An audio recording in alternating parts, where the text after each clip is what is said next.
David Oxford here with Mario's Net, and I am interviewing for the first time actually. I should introduce myself. I'm Andrew Collins. I'm the community manager for Nintendo Canada. Pleased to meet you. So, and you've just recently joined up, haven't you? Yeah, 10 weeks in and still thoroughly enjoying myself. Excellent. Yeah, it's funny. I find so many different ways of kind of letting people know I work for Nintendo. I even like crossing the border because they say, "Where'd you work?" And I get to say, "Nintendo." And that's got to be the greatest feeling in the world. Oh yeah, I mean, literally the day that I got told I got the job, it was like I was just elated. And at my previous place, they were saying, "Wow, you're in a really good mood."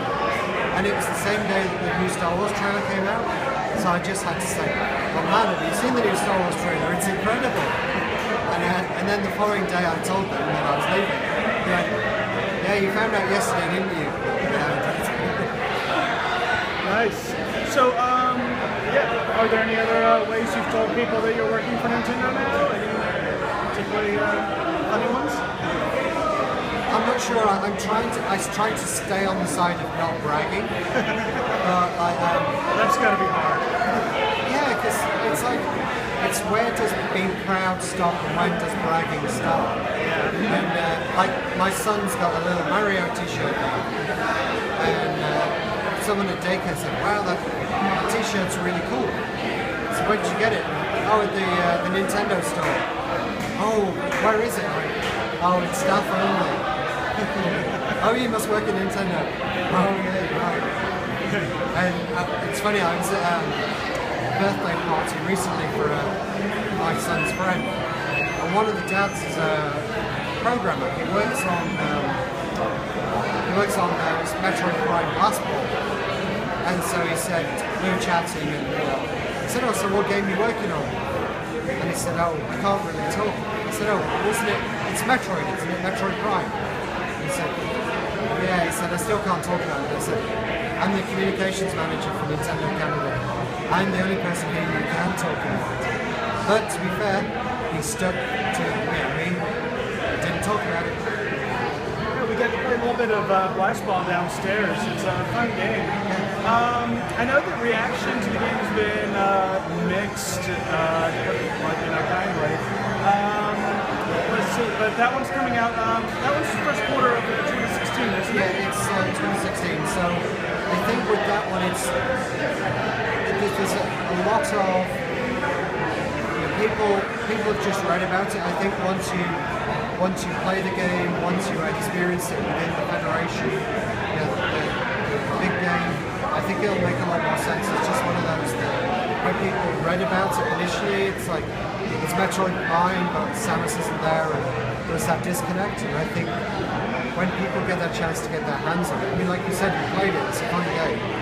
I personally think it's one of the best uses of 3D I've seen in many a game. It's really great 3D. When I was showing it to people at E3, first thing I did was say, make sure the 3D's on. Because it kind of, that sports arena type of game really works well with the depth perception. Now, I know Nintendo's been doing more and more with demos. Do you think, and this seems definitely one of the best instances where a demo would be useful of getting it out there and changing people's opinions. Do you think that might be in the cards later on this year or next? I don't think we've determined what the strategy will be yet for that, but the good thing about the team down at Redmond is whenever they're planning these things, they do a lot of research. So if it looks like a demo is the best way to do it, then demo is good. But I made sure that I had it on show for us here. We've got a 6-player setup downstairs, so you can really experience it as a game and see how much fun it is. Okay. And if I'm not mistaken, it's got sort of a drop-in, drop-out multiplayer, does it not? Yeah. Like somebody came up and they just kind of started playing as we were already on the game. So. Yeah, it's important that people can have a good time when they play it. That system doesn't allow them to do it. But it's a great way to learn the controls for Metroid Prime Federation. Okay, and one concern I know like some people have, like they're worried, this is like the first new Metroid title in like 5 years, but this is probably not going to be like just the direction for the series going forward, right? No, I I mean, a perfect example, if you look at Star Fox, it's been years since the last Star Fox came out. And it doesn't mean that just because we're releasing the Metroid Prime games next year in the shape that they're out, it doesn't mean that that's the only version of that world that's coming out. It's just another example of how, it's like if you look at Mario. You know, Mario has this, it's a platform game, it's a tennis game, and that's just two of the games we've got here. And the role-playing game. Yeah, and it doesn't mean that, you know, we're taking the characters, we're taking the universe and applying different styles of gameplay to it, and that's what we're looking at for the Metroid Prime series. And let's see, speaking of Star Fox, the question I had is at E3, before E3 it was revealed that The Legend of Zelda for Wii U, that one's been pushed back to a later point, and the way it was looking is that was going to be Nintendo's big holiday release this year. I was wondering, is Star Fox filling that niche, or is there another game that maybe we should keep an eye out for in the near future that is going to be Nintendo's big holiday must-have? Well, obviously, anytime a game of Zelda's quality is shifted, it's a big loss. But as you've seen here, we've got so many great games which are coming out this Christmas. Yeah, we've got all the games we see here. We've got Star Fox, we've got Mario Tennis Ultra Smash, Super Mario Maker. Mario Maker is September, yes? Yeah, the 11th of September. When is Mario Tennis coming out? Mario Tennis hasn't got a full release date, but it's holiday 2015. Okay, so maybe in lieu of one really big title, we'll have several slightly smaller titles, I guess, to choose from? Slightly different titles, yeah. But, I mean, what we're doing is we're seeing that we want to make sure there is a good range of games available to buy at Christmas. If people haven't got Wii U, now is a great time to buy them. There's some really, people aren't leaving. The people here have been here since 3 o'clock and they're still playing, which is great to see. And if you like the look of Super Mario Maker, that's a game that will never end. Because they're giving you the tool sets. See, that's a good sign as well. We're giving the gamer the tool sets to create their own Mario levels. And who doesn't want to do that? I know I can't wait to kind of close the doors and get my own gameplay time myself. I've been busy talking and not playing. Another one coming out is Yoshi's Woolly World. That is due in October 16th. October 16th. Now, something I know that's got a lot of buzz is the Yarn Yoshi amiibo. And I believe the game's already out in Europe, and there it came with one of the Yarn Yoshis. Is there anything to say regarding that so far, as the North American package? I think we announced at E3 that there is a bundle which has the game and Yoshi included at the same time. Awesome.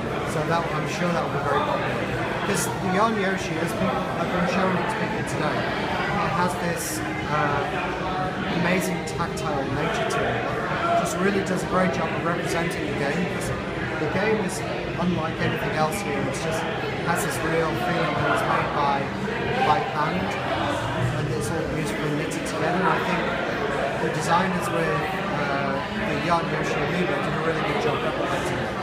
So that's kind of how the game design came out. Someone in our Japanese offices knitted Yoshi, and it's like, oh, that kind of makes sense. And that's why ideas like that come from. So it's great to see. We've played Yoshi's Woolly World a couple of times now, once at last year's event and at this year's event. It really feels true to the original Yoshi's Island, maybe the first real worthy successor since the game came out in '95, I think it was, for the Super NES. And let's see, but this is the first one developed in-house at Nintendo since then, isn't it? I'll have to check on that. I thought it was the same team that made Kirby.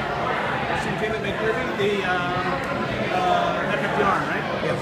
Okay, yeah. Those are good ones too. Are there any other games on display here coming out soon that you wanted to highlight? mean, yeah, we've spoken a lot about the Wii U games, but directly below us there's a ton of great 3DS games. We've obviously spoken about Metroid Prime Blast Boy, but then we talked about Zelda, the Wii U title, being shifted to next year. We've still got a Zelda game coming out this Christmas, the Legend of Zelda Triforce Heroes.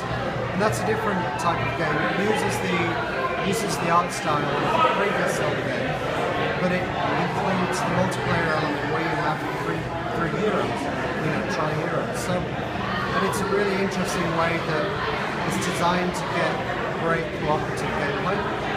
So you have this cool move where it's called the totem, when three heroes climb on top of each other to help each other out. And it's one of the great things that we do is it's kind of great spirited gaming. It's teaching people to cooperate together and to, instead of just playing against each other, this is one of those games that really helps influence them. Now, you mentioned the multiplayer on it, which we tried that out downstairs, three of us, and that was a lot of fun. It's not always possible to get more than one person together. Does it have anything for the single player Zelda fan? There will be a single player mode in the game as well, but we've not spoken much about that just yet. Okay, so stay tuned for more details, I guess. One of the other great games that I've been trying to get some time is Yokai Watch. Because that's an interesting one. In Japan, it's an absolute phenomenon. It's crazy. You go on YouTube and there's so many videos of it because the game came out and then a TV show came out in Japan and then it just exploded. It became so popular. And at the end of the TV show, there's a 2 or 3 minute exercise video essentially as the credits roll. And so it's become this phenomenon now in Japan where it started off with little kids would be filmed by parents, them doing this video, this dance, and they put it on YouTube. And now it's so popular that there's one video on YouTube with 10,000 people doing the dance at the same time. It's 10,000 people. And then there's some J-pop girl bands, they've done it. It's crazy, so I'm really looking forward to seeing how that one translates out. It reminds me a little bit of when Pokemon first hit the scene. Is the success it's seeing there comparable to that, would you say, right now? Yeah, it's definitely going to be up there with Pokemon. It's a different game, it's definitely a different game, but I think because within the game, the yokai we're still trying to determine the best phrase, but yokai, they are spirits or beings that kind of are responsible for certain things. So one of the great examples that we saw in the demo by Treehouse guys was if you cross the road too many times as jaywalking, a bad yokai will come and tell you off for jaywalking. And so you have to then go into a fighting mechanism, and you're fighting with the good yokai that you've befriended.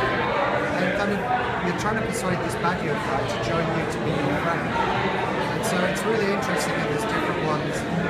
There's yokai for falling asleep at school, all these good habits and bad habits, it's all yokai that are responsible for it. And so it's got a really great context to the game. It feels really nice and family oriented. So that's one. My son is already, he's 3, he's crazy about the video. He's not made me dance to it yet, luckily, so I'm pretty pleased with that. It's going to be a really good game for us, I'm sure. Is it a role-playing game of sorts similar to Pokemon? Yeah, it's a role-playing game with a really interesting battle mechanic because you have your Yokai Watch, which is replicated within the game screen, and in that watch you decide which of these yokai you take into battle.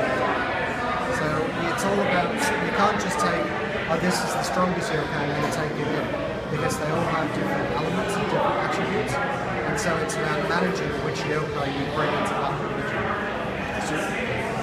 And, when is Yokai Watch coming out? Yokai Watch is a holiday release 2015, so we'll be releasing the details of the release very soon. Okay. I remember when I think the last Pokemon came out like a year or two ago or something. Nintendo of Canada, they put together, I believe it was the largest Pokemon gathering in North America. Do you think there might be enough interest to try to assemble something for Yokai Watch, or is that something yet to come? I'm sure that the interest level, once people start to watch the show and play the game, the interest level is going to get crazy with that. Oh, so the show is coming over as well? Yeah. Oh yeah, it's the start of the Yokai Watch. Any word on where that might be airing in Canada, or when? I do know, but I don't know if they've announced it, so I don't want to preempt their announcements. Just usually, like, they'll announce the stuff like, oh, it's coming to Cartoon Network or something in the States, and then you're kind of digging around trying to find the Canadian info, so... Yeah, I think that the Canadian info is still TBD or to be released. And I certainly don't want to be the guy that does it for them. I hear that. Okay, and is there anything else you'd like to say to close us out? Have you had a chance to play Chibi Robo yet? I have. What did you think? No, I haven't really played much of the original Chibi Robos, but when I played of this, I enjoyed. It's one of those games, I think it's kind of fair to say it's a sleeper hit. It's one that, when it was first announced, people didn't really know. It was a really popular game in Japan on the GameCube, but just then, as the GameCube was folding into the Wii, so unfortunately people missed out on what was a really great game. And a cool little character, you know, he's got his new amiibo that comes with the game, and it's taken this cool little character and given him this slightly important role. He's got to save the world, so you know, no biggie. And so it's something we're really looking forward to because it's a fun platformer. He uses his electric cord to climb around the platforms, so yeah, it's definitely one we're really looking forward to.